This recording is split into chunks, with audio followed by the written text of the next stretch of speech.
Orí ìwọ tó jẹ́ pé òun lọ ṣọ́ọ̀ṣì òun á gbé ẹ̀sìn sórí òun á sick àbò ní kidney problem àbò ní any problem tó jẹ́ mọ́ pé kó lọ sí hospital àbí kó lọ ya scan kó ṣe gbogbo ẹ̀ tó wá sọ pé àdúrà àtomi òróró yẹn òun ló jókòó tì. Ẹ wo ẹ wá gbọ́ irú ẹni tí nǹkan báyìí ṣẹlẹ̀ sí mo fẹ́ kẹjọ wá kẹ́ wá lọ gbọ́ kẹ́yìn náà wá kẹ́kọ̀ọ́ nú ẹ̀ káwa náà kẹ́kọ̀ọ́ nú ẹ̀ yí pé no má jókòó ti omi àti òróró nìkan tètè ṣe kí ni tètè gbà ọ̀dọ̀ dókítà lọ. Ẹ jẹ́ kájọ wá lọ gbọ́ ohun tó ṣẹlẹ̀ sí ẹni tó gba omi òróró. Ọ̀dọ́mọkùnrin kan tó jẹ́ university student. Ilé tó dùn, ilé tó lárinrin ni ọ̀dọ́mọkùnrin yìí ti jáde gẹ́gẹ́ bó ṣe sọ. Ọmọ OAU ni. Tí n bá sọ pé ilé tó dùn, ilé tó lárinrin, kò túmọ̀ sí wípé thank you so much Ayọ̀ọ́lá, ẹ ṣé, ẹ mọ̀ bá mi power tap, ẹ mọ̀ share ètò ní òní pẹ́ rárá. Tí n bá sọ wípé ilé tó dùn, ilé tó lárinrin, mi ò mọ túmọ̀ ẹ̀ sí wípé ilé tó jẹ́ wípé millionaire ni wọ́n o. Mi ì sọ wípé ilé tí bàbá arákùnrin yìí ní pé bóyá ó tó bíi 10 káàkiri. Tí n bá sọ pé ilé tó dùn, ilé tó lárinrin, gẹ́gẹ́ bí àlàyé tọ́mọ yìí ṣe fún mi. Mi ì sọ wípé ilé tí wọ́n ní ọkọ̀ bọ̀gìnì káàkiri pé bóyá débi pé wọ́n ní wọ́n ń lọ vacation labroad. Ẹ mọ̀ pé nígbà táwa kéré, aláwọn ọ̀rẹ́ kọ̀ọ̀kan tó jẹ́ wípé wọ́n máa ń lọ ṣe vacation labroad torí wípé àwọn bàbá àtìyá wọ́n rí jájẹ àríjẹṣẹ́kù. Nítorí ìdí èyí ńkọ́ wọ́n lè lọ fún bí oṣù kan, oṣù méjì. Tán bá ti dé, wọ́n káàbọ̀ náà ni. Àwa tá a sì wà ńlé náà a miss nǹkan kan torí wípé kò kí ń dàbí ìgbà tó jẹ́ pé wọ́n kúrò láàrin wa gan. Gbogbo ayé ìgbà tí mò ń sọ yìí la máa ń play Nintendo. A ní àwọn ilé kan tó jẹ́ pé àwọn òbí tí wọ́n rówó ra àwọn géèmù yẹn. Tá à bá ṣe toní àdúké, á ṣe wrestling. Ayé àwọn Randy Savage, Macho Man, ayé àwọn Hulk Hogan, Ultimate Warrior, ó ti yé yín, àwọn Sid Justice, àwọn Mr. Perfect, àwọn Big Boss Man, okay? Those were the mi ìrántí gbogbo àwọn tán tún Tonga Kid, ìrántí àwọn tán tún kó sínú géèmù yẹn. So àwọn neighbor wa yìí ń tá a fi máa ń miss wọn jù ní wípé tán bá ti travel bẹ́ẹ̀ yẹn a kì í rí géèmù play. Ìgbà míì ó dẹ̀ lè jẹ́ soccer la máa play. So arákùnrin tó bá mi sọ̀rọ̀ yìí tí mo fẹ́ jẹ́ ká sọ̀rọ̀ lé lórí religions and our families. Ó sọ débì kan,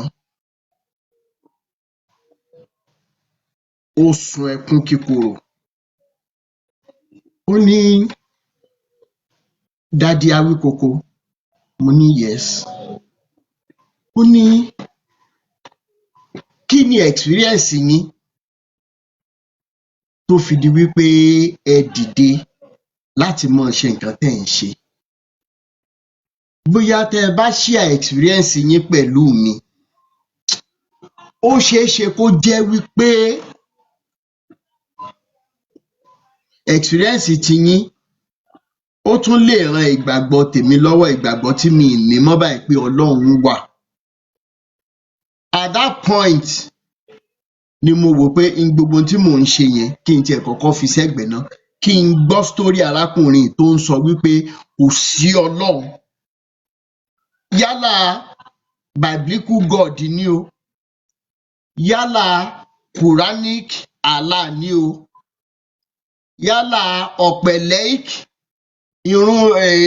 Ọ̀rúnmìlà ni o, tàbí ìṣẹ̀ṣe. Ó lóun ò gbà pé Ọlọ́run kankan wà níbì kankan. Tọ̀. Experience tèmi ò burú, mi ì ní parọ́. Pásítọ̀ kankan ò sì wọn ò fi búrẹ́dì kó mi lómi ọbẹ̀. Ẹyọ kan péré tí mo lè sọ tó dùn mí jù ni wípé tí ò dẹ̀ tún dùn mí lọ títí torí pé mo ní oore ọ̀fẹ́ pé ìyá mi ṣì wà láyé. Torí tó bá jẹ́ wípé ìyá tèmi ti fò ṣánlẹ̀, ó ti kú, débi wípé wọ̀nba tọ́lọ́run fún mi kí n lè máa fi múnú ẹ̀ dùn lénìí, èmi pẹ̀lú àwọn ẹ̀gbọ́n àtàbúrò pé ìyá yìí jìyà lórí wa, bàbá náà ṣe wọ̀nba tó lè ṣe. Tí mi ì bá rí ìyá yẹn tọ́jú, ó ṣeé ṣe kó jẹ́ wípé bóyá èmi náà ìbá máa sọ gẹ́gẹ́ bí arákùnrin ṣe sọ wípé ìjọ Ọlọ́run wà lóòótọ́ bí. Mo wá sọ fárákùnrin pé mi ì ní parọ́ tàn ẹ́. Experience tèmi ní ni wípé ńgbà tí mò ń ṣiṣẹ́ tíṣà ní Kọ́lábà grammar school ní gbogbo ọdún náà lọ́hùn, 12,000 naira péré ni sálárì mi, mo dẹ̀ nítẹ̀ẹ́lọ́rùn. Yàtọ̀ sáwọn owó pẹ́pẹ̀pẹ́ pé mo lọ kọ́ ọmọ ńṣẹ́ nílé, torí wípé yàtọ̀ sówó yẹn, mo like teaching gan, so mi kì í rí bí anything. So tó bá ń ṣiṣẹ́ ní MTN ní gbogbo ìgbà yẹn tàbí tó ń ṣiṣẹ́ ní bank, bóyá wá jọ nípàdé kan bì kankan, mo wá gbọ́kadà débẹ̀ tàbí mo fẹsẹ̀ rìn débẹ̀, mo fi títóbi Elédùmarè ṣẹlẹ́rìí, ẹ béèrè lọ́wọ́ àwọn Jesus Chancery members. Màá dúró tì yín, a jọ máa sọ̀rọ̀ ní nǹkan ò kí ń wọ̀ mí lójú, torí wípé iṣẹ́ tí mò ń ṣe ó tẹ́ mi lọ́rùn gan. Mo fẹ́ràn iṣẹ́ tí mò ń ṣe gan. Pé tí n bá sick tán bá fi chalk sí mi lọ́wọ́ ńgbà yẹn, màá gbé drip rù, màá lọ teach kí n tó padà pé ó rẹ̀ mí. Mo wá sọ fárákùnrin pé gbogbo ìgbà tí mò ń gba 12,000 naira yìí, ìyá mi ló yẹ kó máa gba 10% lọ́wọ́ mi. Ṣùgbọ́n gbogbo ìgbà yìí tí n bá ti yọ 10% fún bàbá Adébóyè Redeem, torí wípé wọ́n jẹ́ kó mọ̀ yé wa nígbà yẹn pé àdákù lowó church.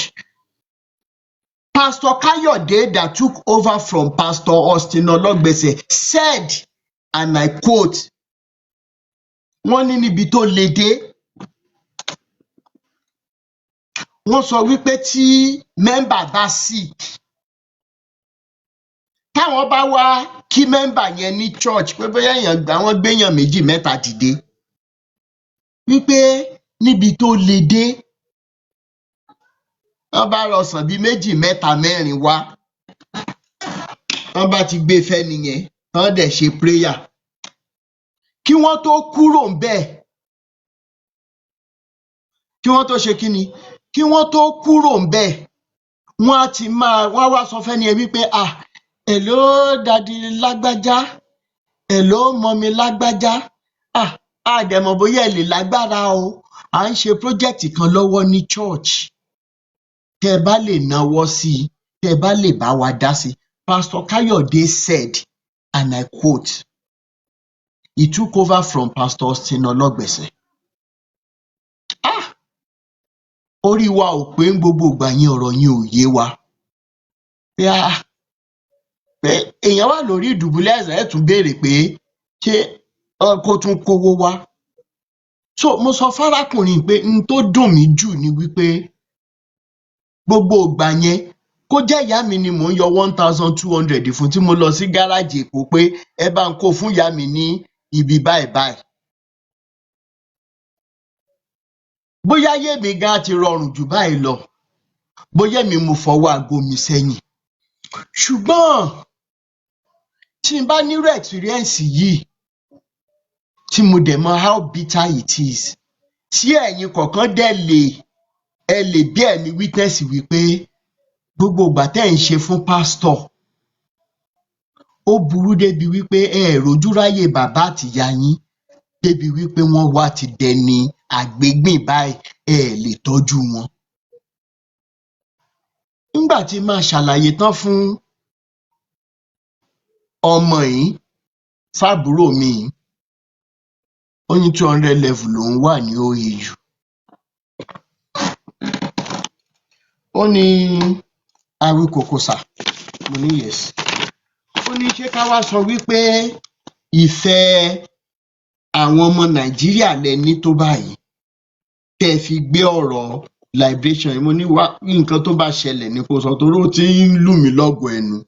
Ó ní kò lè yé yín bó ṣe máa ń ṣe mí tí n bá ń wò yín lórí live video, silent watcher ni mí torí pé ó nídìí, mo ní màá fẹ́ mọ̀. Ibẹ̀ ni mo ti wá ṣàlàyé fún ọmọ yìí wípé oore ọ̀fẹ́ ni mo rí gbà tí mo fi jẹ́ kan lára àwọn tẹ́lẹ̀dùmarè wò wípé kó jáde kúrò Nàìjíríà nígbà tí mo jáde tàbí kó jẹ́ wípé torí iṣẹ́ tó fẹ́ lò mí fún, but mi ì ever rí wípé mo pé tán, pé mo wà justified academically, financially, exposure wise. There are millions of my mates in Nigeria today with better qualifications, with better dispositions, just name it.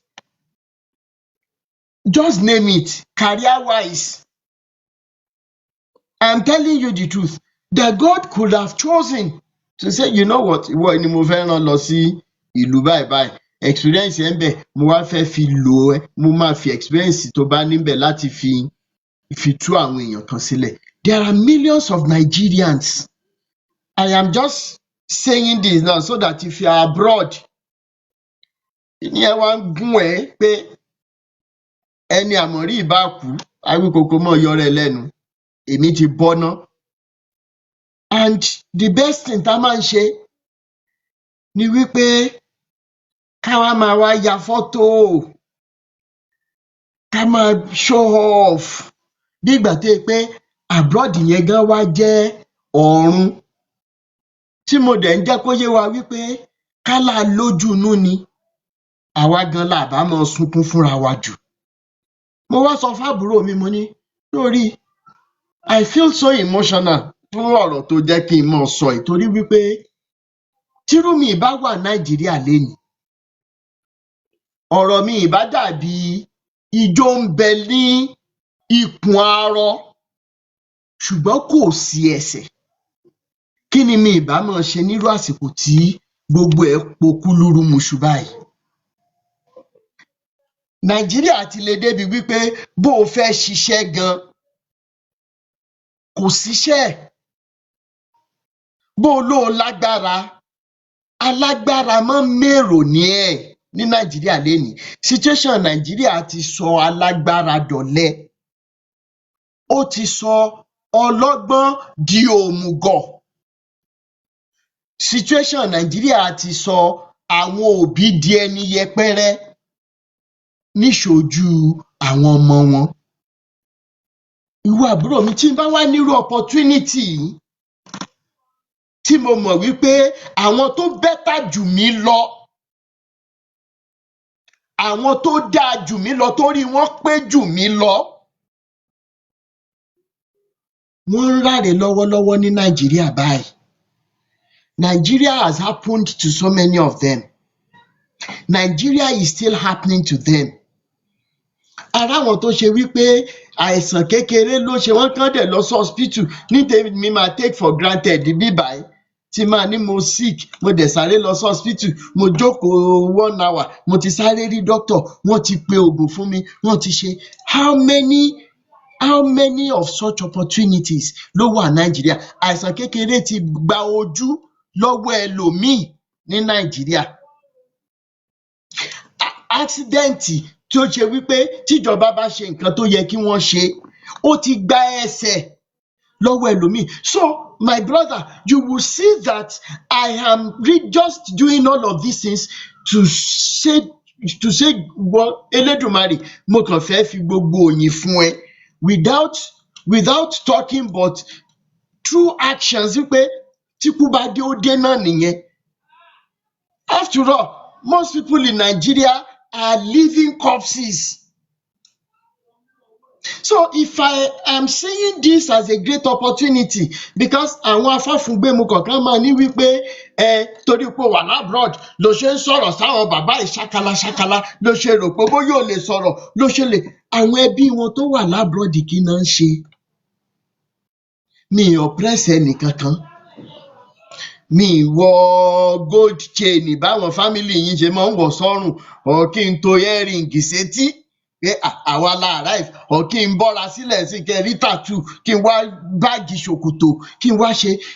I don't know how Nigerians, how this bitterness has crept into us so much that we hate the truth, we hate, I can't even describe it.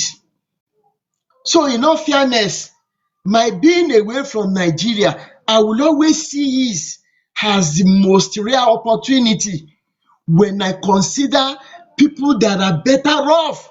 Àwọn obìnrin tó ṣe pé lóòótọ́ ọkùnrin ni mí ṣùgbọ́n tí n bá tún ráwọn obìnrin ní Nàìjíríà ìwọ̀nba tán ṣe màmá pé ẹni better jù mí lọ. Because I don't know what I will be doing currently. Pé ebi tiẹ̀ wá ń pa mí èmi tó ṣe pé symptoms ebi ni orí fífọ́.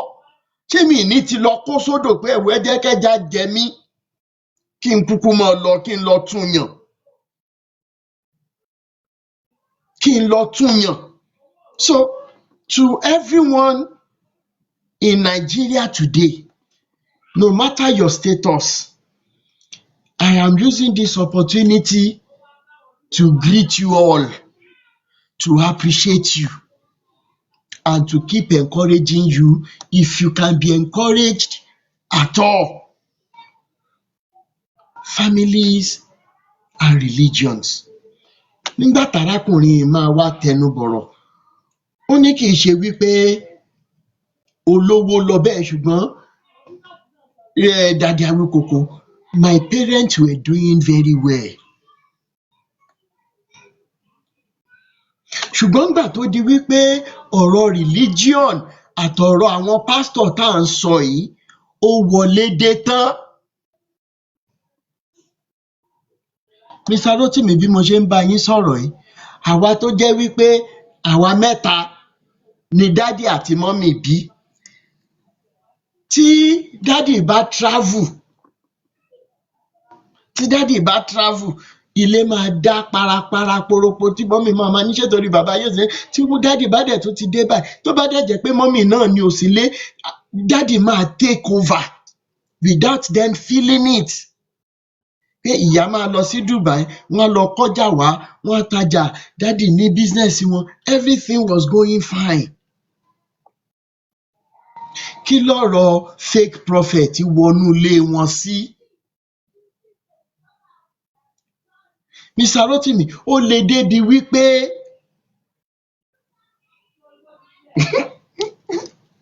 ọmọ Táyọ̀, mo fẹ́ràn oúnjẹ o. Mi ì ní parọ́ fún yín, mo fẹ́ràn oúnjẹ o. Ó ní níbi tó le dé, níbi tí pastor give evil message dé, tó dẹ̀ jẹ́ wípé at the end of the day, dádì òun wọn bá ti lo ọgbọ́n tẹ́lẹ́dùmarè fún wọn láti lè boycott wàhálà yìí. Ibi tí wàhálà yẹn ti kọ́kọ́ wọlé sí wọn lánìí, ibi tí prophet ti sọ pé owó iná ni. Ó dẹ̀ ti ní pé tóun bá ti get gbogbo àwọn details prophet yẹn, òun máa fà wọ́n lé mi lọ́wọ́ kí n bá wọn wọ́ lórí ẹ̀rọ ayélujára. Wọ́n ti sọ ilé aláyọ̀, wọ́n ti sọ di ilé ahoro. Débi wípé wọ́n ń sọ fún dádì òun pé àwọn mẹ́tẹ̀ẹ̀ta tí dádì bí pé kí dádì jẹ́ lọ ṣe DNA test. Pé ẹ̀mí Ọlọ́run ń sọ fáwọn wípé ìyàwó wọn o, àwọn kọ́ ló bí àwọn. Pé ṣé mo believe pé àwọn lọ ṣe DNA test? Gbogbo àwọn mẹ́tẹ̀ẹ̀ta 99.999% ni o.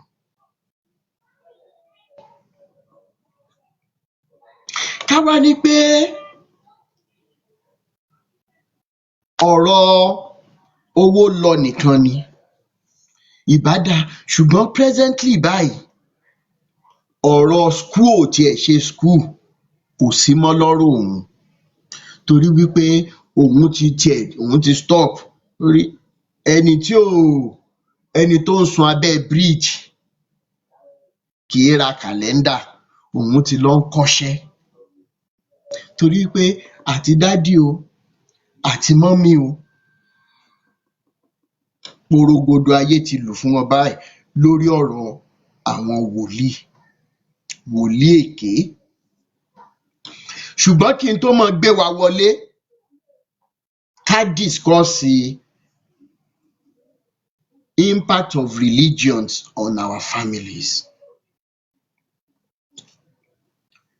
Ṣé a need láti gbé special person dìde? Tá a bá wo gbogbo teachings tẹ́yin bàbá Adébóyè, Oyèdépò, Kúmúyì, gbogbo yín pátá, tá a bá wo teachings tẹ́ ti fi ṣe foundational aspect of this Christianity, with all due respect sir, gbogbo ẹ̀yin ìyá wa náà nínú iṣẹ́ Olúwa, with all due respect ma, tí mi ìgbéraga sí kankan nù yín.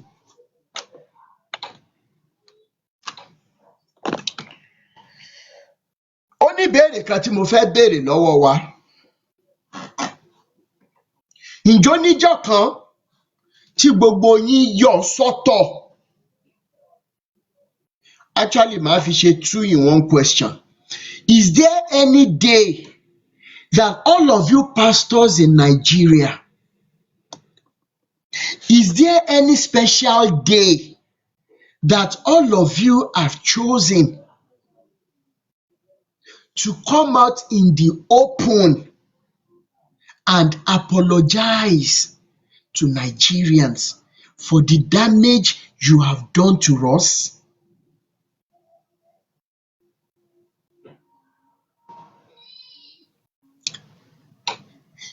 With all your attitude, your arrogance, your lies, your unfounded stories, your fictions,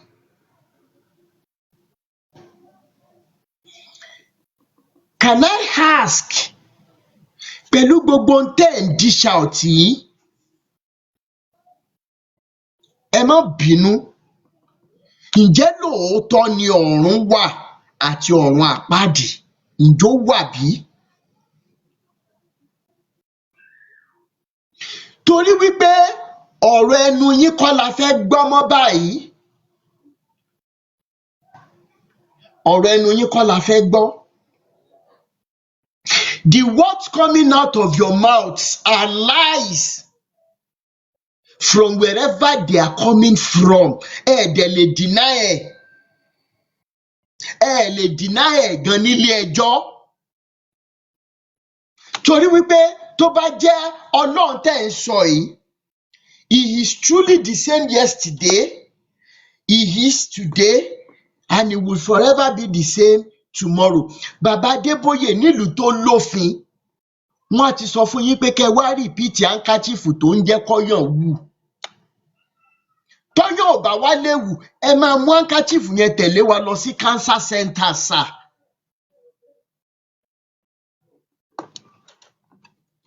We know that the damage cannot be repaired. As a matter of fact, even if you change your ways today, you have pushed so many people into believing that Eledumare doesn't exist. This is the point that I saw 2019 tí mo fi gbéra dìde. Wípé tọ́rọ̀ ìgan bá máa já síkú, the few we can rescue, we will rescue them. Wípé àsìkò kan ń bọ̀ tí teachings ẹ̀yin bàbá Adébóyè tí òótọ́ máa jáde, tí iná máa tàn sórí àwọn teachings yín, tí àwọn èèyàn á dẹ̀ máa sọ gbangba báyìí wípé àwọn ò gbà pé Ọlọ́run wà mọ́. We have that moment on our hands now. It's either you take it or you leave it. Irú ẹ̀ lọmọ tí mo sọ lánàá yìí. He was telling me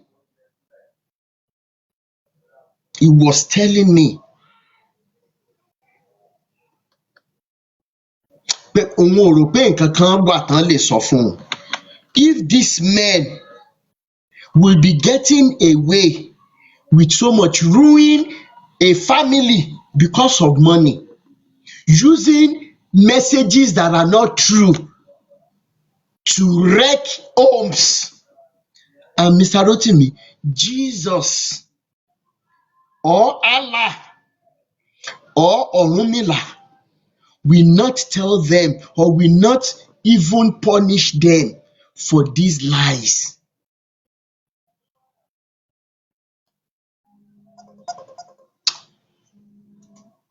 Mr. Rotimi, I am sorry to say, àánú ìyá òun nìkan ló ń ṣeun ló jẹ́ kóun ṣì wà láyé dìsìn, because the woman ó pé òun ò lè sọ pé mọ̀mísí òun ń live bí wèrè ni. This is what pastors have done to such a home. So I'm asking again, gbogbo ẹ̀yin bàbá Adébóyè, ẹ̀yin bàbá Ezekiah, Ọdẹ́kúnlé Epaphras, Sam Òjó, Táíwò Òjó, the likes, all of you. Ìjọ́ wo ni ẹ̀rí ọkàn yín fẹ́ padà? Ǹjọ́ ní tá a lè fi cháàjì ẹ̀rí ọkàn yín kó padà sí percentage tẹ́ ẹ lè fi rí ohun tẹ́ ẹ ń ṣe fún generation of the current Nigerians? Tẹ́ bá nígbà ẹ̀ ń ṣe ìpéjọpọ̀, ẹ̀ ń ṣe prayers, ẹ wo àwọn tó wà níwájú yín, ẹ wo ọgọlọ́gọ̀ àwọn ọmọ Nàìjíríà tí wọ́n ń risk life wọn every day believing in the wicked gods that you are introducing to them every day.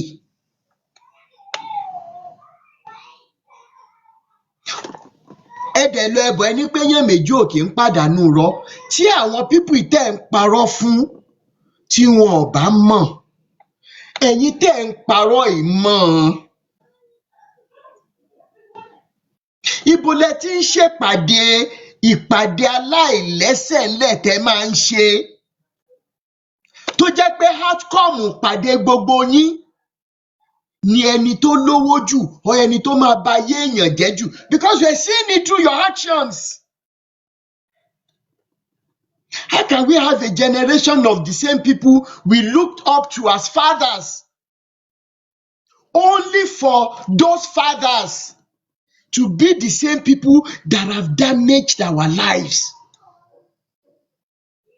It is so sad.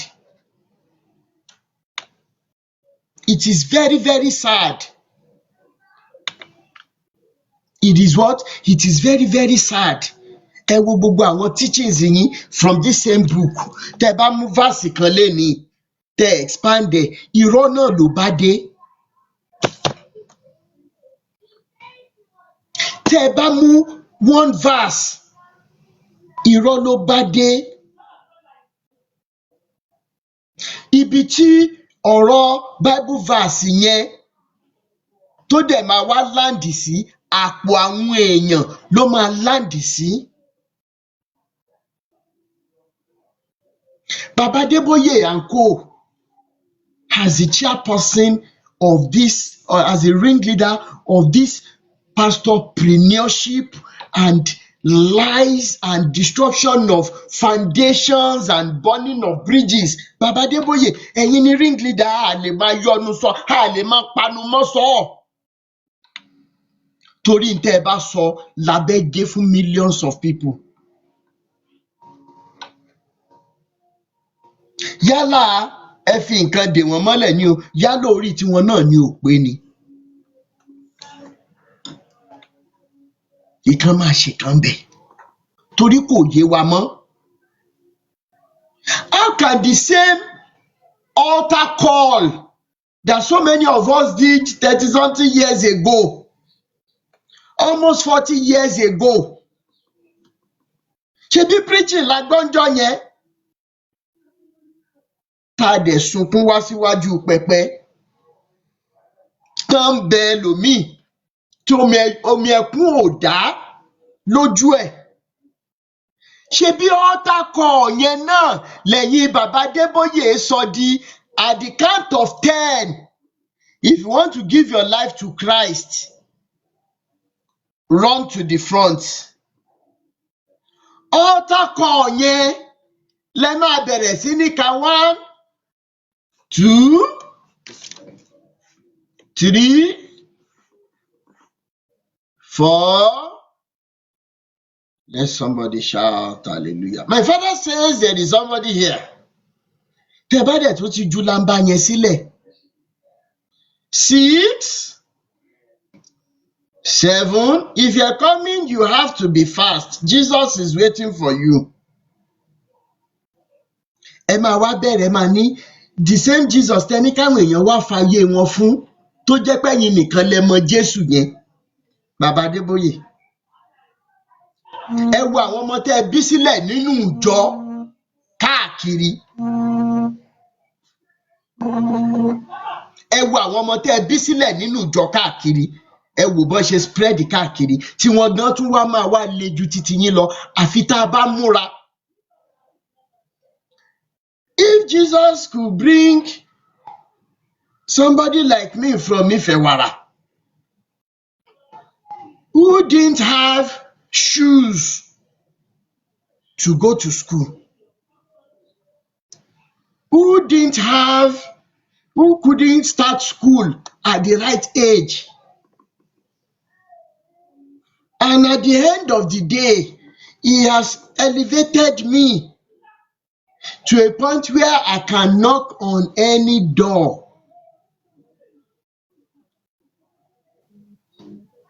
It is that Jesus I am asking you to come and give your life to today. 7, 8. Nígbà táwọn èèyàn bá ti wá gbọ́ yẹn tán,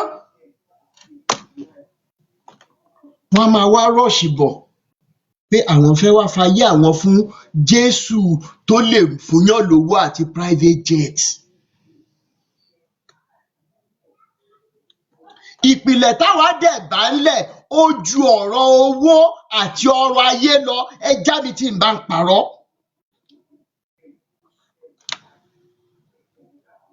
Ẹ já mi tí n bá ń parọ́. Wọ́n wá give life tán. Ẹni tó máa dé ọ́fíìsì ńjọ́ kejì nígbà tí bàbá dẹ̀ ti sọ pé àwọn lè kan ẹni ilẹ̀kùn. Àbí monkey dey work, baboon dey chop. Ìwọ tó wá opportunity àti jẹ ọ̀gá ẹ lẹ́sẹ̀, ó dẹ̀ mọ̀ pé tí wọ́n bá lé ọ̀gá ẹ yẹn, ìwọ náà máa fẹ́ fi sípò. Ó wá jẹ ẹ́ lẹ́sẹ̀ tán. Wọ́n wá gbé ẹ sípò. Pẹ̀lẹ́ o ti wà nípò yẹn sìn. Ṣó rí i pé ilé ọlá níyọnu? Ṣé o ti rí àbó ò rí? Ṣé o ti rí àbó ò rí?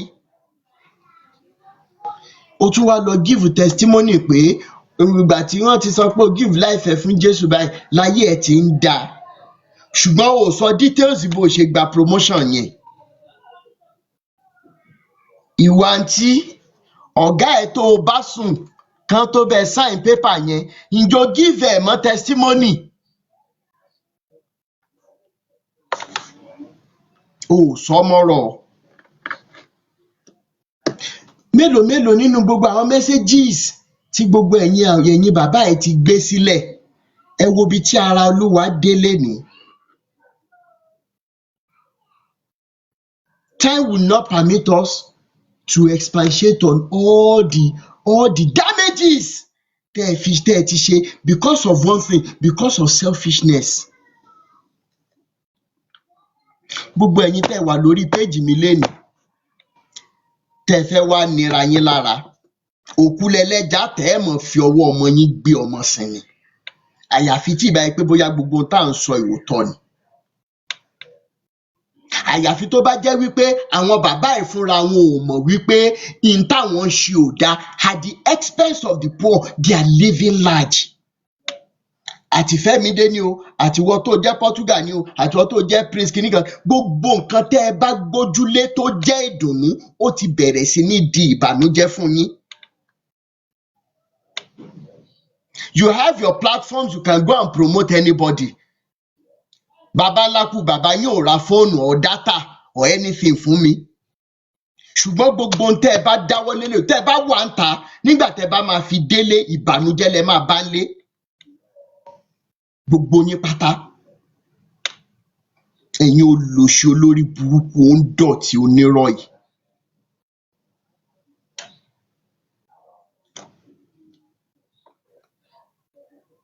ẹ wo ibi tẹ́ ẹ bá wa dé náà ẹ wo ibi tẹ́ ẹ bá Nàìjíríà dé ẹ wo ibi tẹ́ ẹ bá dé débi wípé ẹ tún láwọn hired assassin káàkiri tẹ́ ẹ fi ń trace àwọn tó ń sọ̀rọ̀ sókè. gbogbo ẹ̀yin tẹ́ ẹ wà lórí platform wa lénìí tó jẹ́ wípé ìránṣẹ́ wọn ni yín directly or indirectly. gbogbo tó ń dùn lé ayé yín pátápátá ó ti bẹ̀rẹ̀ sí ní dìbànújẹ́. kó jẹ́ ọmọ kan nìmí nínú yín tó ń dùn tẹ́ ẹ máa jí láàárọ̀ tọmọ yẹn máa jí tẹ́ ẹ máa ní you know daddy or mommy loves you. ẹ mọ̀ fi ọwọ́ yín gbé ọmọ yẹn gbìn ni ẹ̀yin olórí burúkú yìí.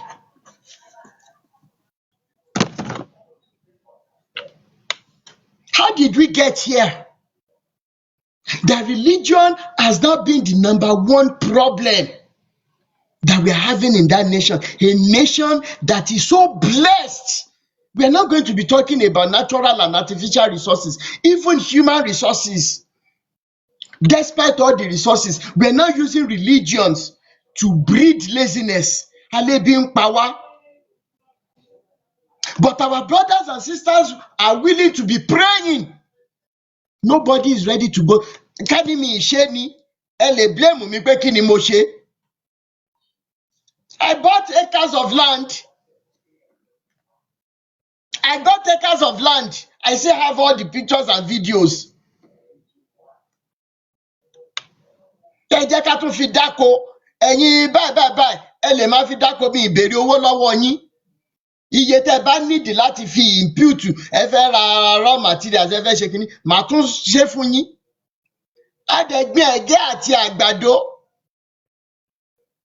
Ìwọ Portugal lọ bèrè lọ́wọ́ bàbá ẹ̀ tó máa fojú sunkún ẹ̀ tó máa ra pósí fún ẹ. Torí pé gbogbo ibi tó bá wà lénìí tí pẹ́pẹ́yẹ bá tẹ̀dọ̀ ẹ parẹ́ ní gbogbo ohun tó ti ọjọ́ àárẹ̀ fọwọ́ kójọ ó máa gbé wọn gbìn ni. O ò dẹ̀ ní ṣe oríire.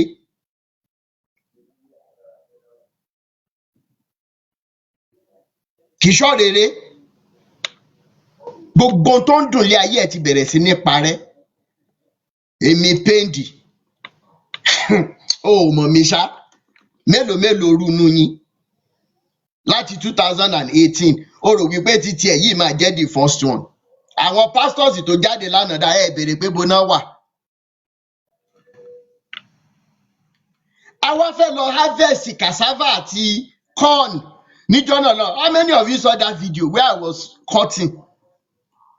A tún ra bag of rice sẹ́yìn mọ́tò yẹn pé gbogbo àwọn tó bá wá ṣiṣẹ́ ká tún fún wọn lóúnjẹ.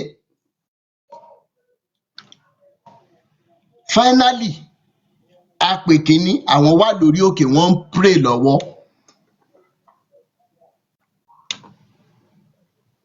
Wọ́n láwọn ń pray lọ́wọ́. And that was the day. That was the day I made up my mind. I will sell off that land. Ó ti bọ́. How can unlearned individuals in our presence tá a la ojú wa sílẹ̀ báyìí tí tàlùbọ́ fi kó wọ́n? We have entities who didn't go to school at all. Wọ́n wá yan ara wọn, wọ́n láwọn ń ta òróró léra wọn lórí. A wá empower wọn láti máa ra ilẹ̀ jọ for prayer grounds.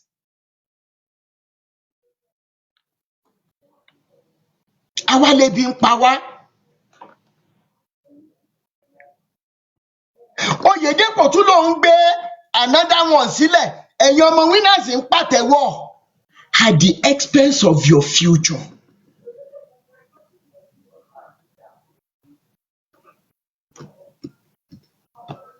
at the expense of your future.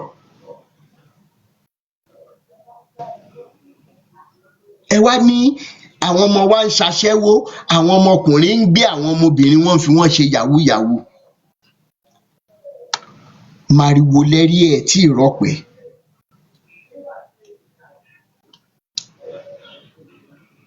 Màrìwò lẹ́rí ẹ̀ tí ì rí ọ̀pẹ. Ẹ wò kọ́dùn tó parí ẹ lọ kọ́ lẹ̀sẹ̀.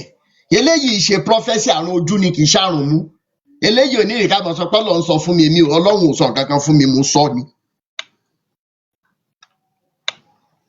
Ṣé bẹ́ẹ̀ sì lè lọ pray lénìí? Àwọn tó lọ sí ṣọ́ọ̀ṣì tí wọ́n ní pásítọ̀ díkì ń béèrè lọ́wọ́ pásítọ̀ ṣe pé ṣé kò ń lo tìbílẹ̀ tí wọ́n ń pe oyin sọ̀kalẹ̀ sórí àwọn ajínigbé. Kí ló dé tí wọn ò lo orúkọ Jésù against àwọn àtàkàṣe pé kí wọ́n máa kó bọ̀wọ́ wọn sọ̀kalẹ̀? At the mention of the name of Jesus, every knee must bow, every tongue shall confess. I'm asking. Ká ní wípé àwọn yẹn succeed nsìn, a sì máa sunkún lórí àwọn tán máa pa àtàwọn tí wọn ò bá kó lọ nínú chọ́ọ̀chì yẹn nísìn. What exactly are we asking for? Ìjọ́ wo lẹ́yìn bàbá yìí ní ẹ̀rí ọkàn yín fẹ́ padà sípò kẹ́ ẹ tó kú? Wípé ẹ dúró ná, n tá à ń ṣe yìí ò dáa. As a matter of fact, when a prophet in the Bible bá ṣe kà á láwọn story yẹn, ó ní pé this time tomorrow they will do this, they will sell this amount and everything. Èèyàn yẹn yọjú sọ́ba. Ẹni tí ọba ń gbọ́ wọlé ló right hand man sọ fún wọn pé tí wọ́n bá ṣí fèrèsé ọ̀run sílẹ̀ kò lè rí bẹ́ẹ̀ láíláí. Ìránṣẹ́ Ọlọ́run dẹ̀ sọ fún un, ó ní wòyí ò rí bẹ́ẹ̀ o, ojú ẹ máa rí báyìí ṣùgbọ́n ètè ẹ ò ní bà á. How many of you remember how that prophecy came to be? Adẹ́tẹ̀ mẹ́rin péré. Adẹ́tẹ̀ tó wà lẹ́yìn ìlú. Ebi ń pa wọ́n. Ẹdún náà tá a bá dúró síbí báyìí, 100% chance ni wípé a máa kú.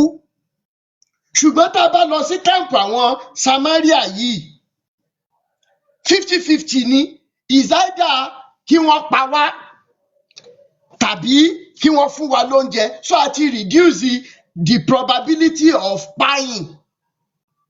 Wọ́n dẹ̀ gbéra wọn lọ. Ǹjẹ́ rántí tí Bíbélì kọ? Tó bá yẹ pé àwọn bàbá yín mọ Bíbélì lóòótọ́ tí wọ́n dẹ̀ lẹ́rìí ọkàn. Ó ń sọ fún wọn, ó ní pé ìrù ẹsẹ̀ àwọn adẹ́tẹ̀ mẹ́rin yìí ó dàbí ìrù ẹsẹ̀ chariot of warriors.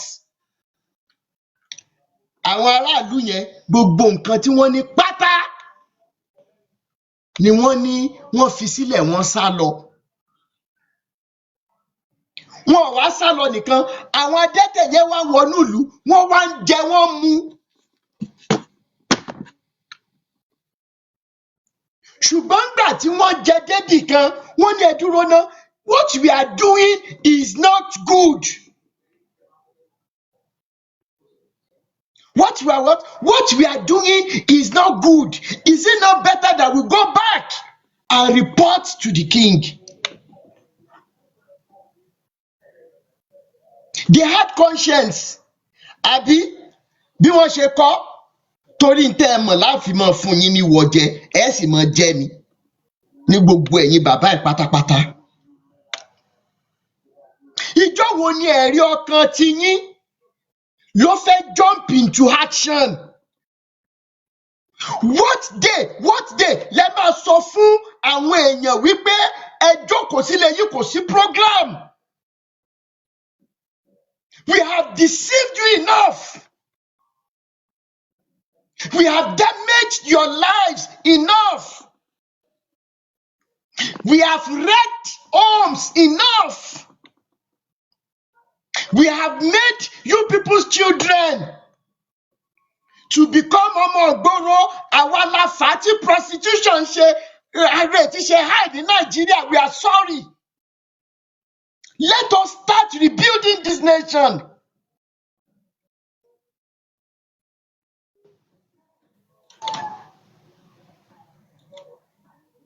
Níbi tẹ́ ẹ lè sọ pé Ọlọ́run gbé yín ga dé nìyẹn tàbí ẹ gbéra yín ga débẹ̀. Ìjọ́ wo lẹ́yìn bàbá Adébóyè fẹ́ lo ẹ̀rí ọkàn yín ni mò ń bèrè lénìí, because families are in disarray. There is no hope again.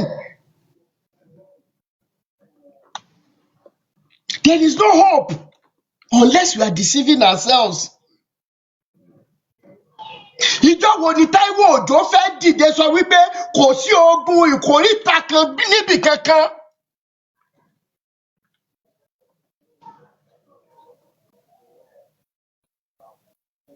Ìjọ́ wo lẹ fẹ́ sòótọ́ wípé omi òṣì, omi rádaràda tẹ́ ń tà fáwọn èèyàn irọ́ ló bá jẹ́?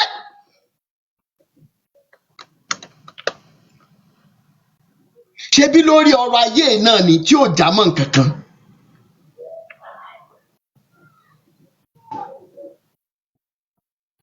Tí ò já mọ́ nǹkan kan rárá.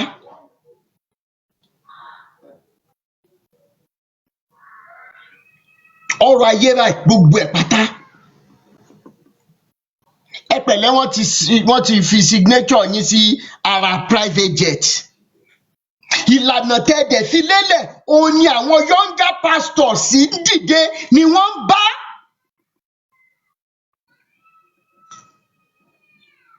Tí ò bá jẹ́ bẹ́ẹ̀, níbi tí CAC tẹ ẹ̀ka àti gbòǹgbò dé, níbi tí wọ́n ní ipò dé, tí CAC lágbára dé, kí gbogbo CAC, kí gbogbo ẹ̀yin bàbá yìí, ká má rí ẹnìkan tí ó kọ̀máǹdì Olúwa lọ pé odidi ọmọ ìyàwó ẹ̀ là ń béèrè.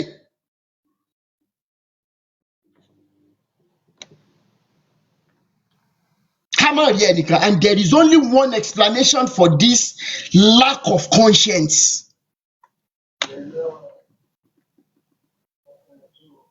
There is only one reason, one explanation. Wípé irú Olúwa ló ti rí wípé a ti rí àṣírí gbogbo ẹ̀yin tẹ́ ẹ jẹ́ àgbàlagbà tẹ́ ẹ lè sòótọ́ ọ̀rọ̀ fún. Ṣùgbọ́n gbogbo ẹ̀yin tẹ́ ẹ ń ṣiṣẹ́ lábẹ́lẹ̀, gbogbo ẹ̀yin tẹ́ ẹ ń ṣe wípé lórí péèjì Awíkókó, lórí eléyìí ẹjọ́,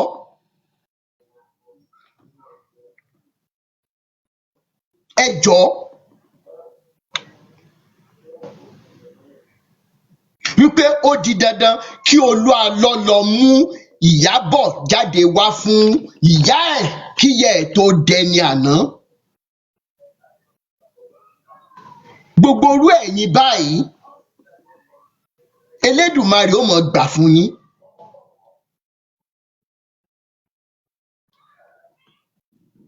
Elédùmarè ó jò mọ̀ ju yín ṣe. Gbogbo ẹ̀yin tí ẹ̀ ń fi òótọ́ ṣe ẹ̀ jẹ́ kí ọrọ̀ ayé, ṣebí the same theological school táwọn ilé náà gbà, òun náà lẹ́yìn náà gbà, ṣùgbọ́n ẹ̀yin dúró tán wípé mi ì mú nǹkan kan wá, mi ì ní mú nǹkan kan lọ. Prophetess Èṣùẹ̀mí, Prophet Nasri, Pastor G.A. Lawal àti gbogbo ẹ̀yin kọ̀ọ̀kan tó kù tí ẹ fi ojú pamọ́ láti sọ òótọ́. Tírú yín bá gbé Bíbélì lọ́la tẹ́ ẹ bá ń píríìtì, àwọn èèyàn ó gbọ́.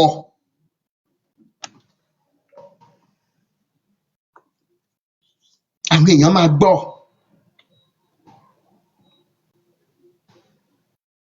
I appreciate all of you. Torí pé wọ́n ní pé yìnyín kẹ́ni ó ṣe mí. Bàbá Ezekiah náà tún píríìtì mẹ́sẹ̀gì kan tí ò yí ọ̀pọ̀lọpọ̀ nú yín because you don't understand the importance of such truths coming from the altar. Ni ò jẹ́ kẹ́ ẹ understand nǹkan tí mo sọ nínú fídíò yẹn tí mo appreciate wọn.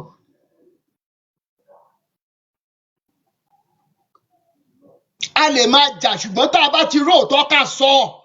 Wọ́n sọ eléyìí ná, a rí i wípé wọ́n sọ ọ́. And I appreciate him for that.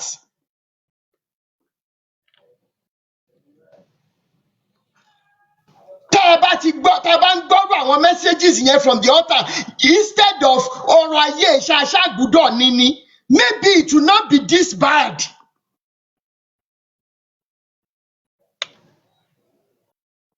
I appreciate him and I still appreciate him today for that alone.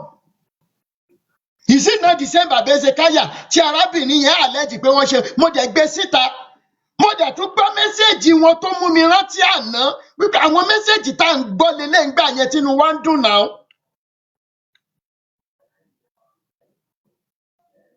Ẹ̀yin olórí burúkú kan tún fọ́ọ̀tì mi wípé ó ti ń fọ́ fún Baba Ezekiah ọ̀ pé bóyá some of you are even alleging that pé bóyá faction CAC kan ló raise me against faction Olúalọ. How can you be this daft? Àwọn kan dìde wọ́n ní àbí wọ́n ti gbówó fún Rótìmí ni. Torí wípé bàbá àti ìyá irú ẹ̀yin báyìí. Irú ẹ̀yin tẹ́ nírú notions báyìí ló jẹ́ pé ìyá yín lè tẹ́ òbò sílẹ̀ anyhow torí kọ́bọ̀kọ́bọ̀. Irú ìyá Ìfẹ́mìdé tàbí Portugal. Irú ẹ̀yin báyìí ló jẹ́ pé ìyá yín ìyá kan lẹ ní bàbá mẹ́fà. Wípé every Nigerian ló gbúdọ̀ take the right decision torí owó. How bad is it for my generation? A generation that doesn't believe even in what they profess. Jésù, Jésù, Jésù, Bible, Bible, Bible. And at the end of the day, you love the story of the fact that Nathan stood up when God sent him to David. And he gave the message, yet it is so perverted a generation that we don't believe that this God can raise Nathans again. To those who have lifted themselves up into the positions of Davids. Ìjọ tó fẹ́ gbapò Dáfídì yẹn, ṣé wọ́n sọ fún ẹ pé ìjọ yẹn náà raise Nathan dìde or not? Torí yín bá pé tẹ́ ẹ bá mọ̀ tẹ́ ẹ ṣe. Kí ló dé tí mi ìgbé bàbá brother Gbílé Àkànní? Kí ló dé tá sọ̀rọ̀ wọn rí? Ẹ má béèrè lọ́wọ́ ara yín. Àbí brother Gbílé Àkànní ò kì í ṣe ìránṣẹ́ Ọlọ́run.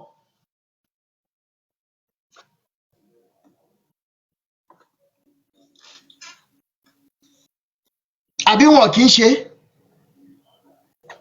Yet, he may not be perfect. He will never use this Bible to rake in money. If he tells you the core truths, you don't like it, you F off. Ọdún mélòó ni bàbá rẹ̀ brother Gbílé Àkànní ti wà nínú iṣẹ́ ministry tẹ́ mọ̀? Àwọn foundational kìíní tán ń pè lẹ́sìù nìyẹn.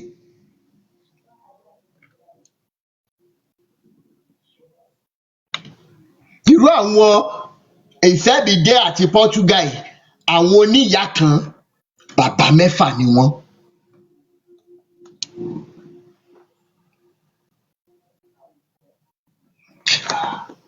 Now we want to discuss kó má jẹ́ monologue because of time. What are the things that religions have done for us and to us? How can we get out of this madness? That our families are so disgruntled, we are in it so disarrayed, and there is nothing to write home about our families.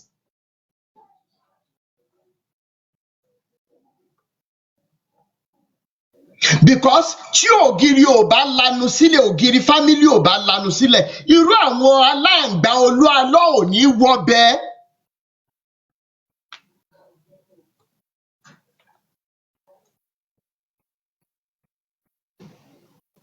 Irú àwọn aláǹgbá olú alọ́ ò ní wọbẹ̀. Mo pa òwe fún yín ni, ẹni tó bá ní ọgbọ́n ló lè yé, ẹni tó mọ̀ràn ló lè mọ̀.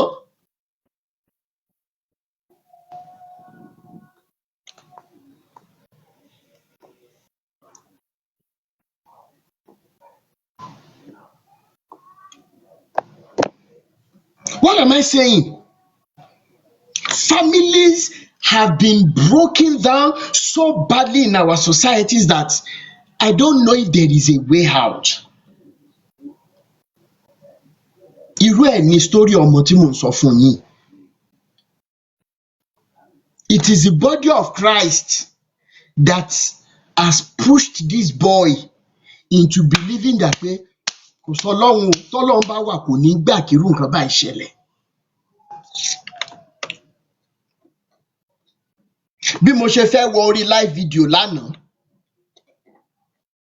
ni another victim tún jáde nípa ẹni tá à ń sọ̀rọ̀ ẹ̀ tọ́rọ̀ ẹ̀ ò tán lẹ̀ wípé Mr. Rotimi ẹ má mà bínú, ọ̀rọ̀ tẹ́ ẹ máa ń sọ, ẹ mọ̀ gbé fọ́nrán kan jáde tí ọkọ arábìnrin yẹn ń sọ wípé pásítọ̀ èréèpù òun, ó fipá bá òun lò pọ̀ nínú mọ́tò. Tí arákùnrin yẹn allege wípé tí ìyàwó òun fi kú, pátá tí ìránṣẹ́ Ọlọ́run yìí ya mọ́ nídìí ó sì wà lọ́wọ́ ìyá ẹ̀. Allegedly, another person has come to me, but he didn't succeed. He didn't succeed. Ó dẹ̀ bẹ̀ ń jọ yẹn.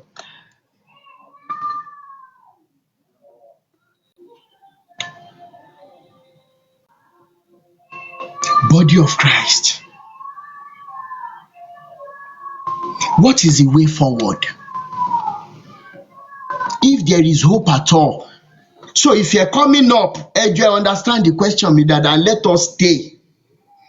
You can use your personal story or another story you're privy of, brief summary in tí religion ti ṣe fún family ẹ, either positive or negative. Negative yẹn mo mọ̀ pé ó pọ̀ dáadáa. Ká wá jọ̀ọ́ ká máa ranra wa lọ́wọ́. Kí ni ọ̀nà àbáyọ? That we will not be providing or producing children like this guy who spoke with me yesterday. In tó bá fi lè mú kírú ọmọ kékeré bẹ́ẹ̀ dé level yẹn, kí ni nǹkan tó lè ṣẹlẹ̀ lọ́la?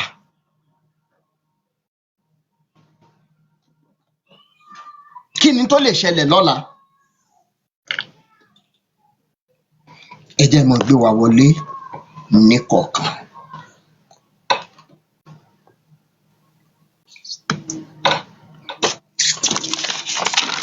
Families and religions, or religions and our families. Sister Modúpẹ́, ẹ bá mi gbóhùn sókè.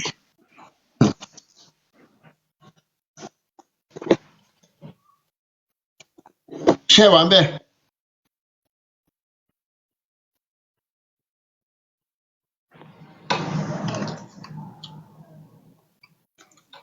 Àlàbí Olúwakẹ́mi.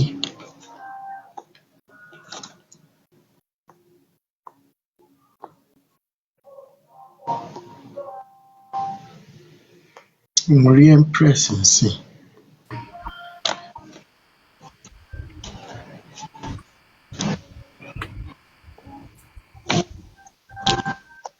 Empress.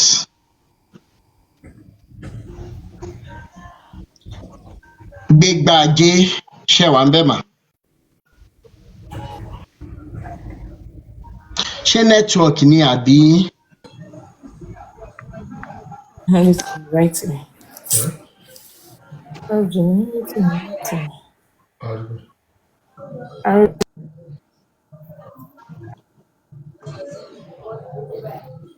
Empress bí iṣẹ́ wà ń bẹ̀. How is it, Baba? rí ohun tí a mú wá fún wa lénìí, ẹ bá wa like, ẹ bá wa share, ẹ bá wa subscribe sí orí Òjíṣẹ́ TV, ẹ bá wa tẹ notification bell so that a bá tún mú àwọn àkọ̀tun wá fún wa, ẹ̀yin lẹ́ ò kọ́kọ́ máa rí títí di ìgbà tá ò tún máa pàdé lórí Òjíṣẹ́ TV. Ó dàbọ̀.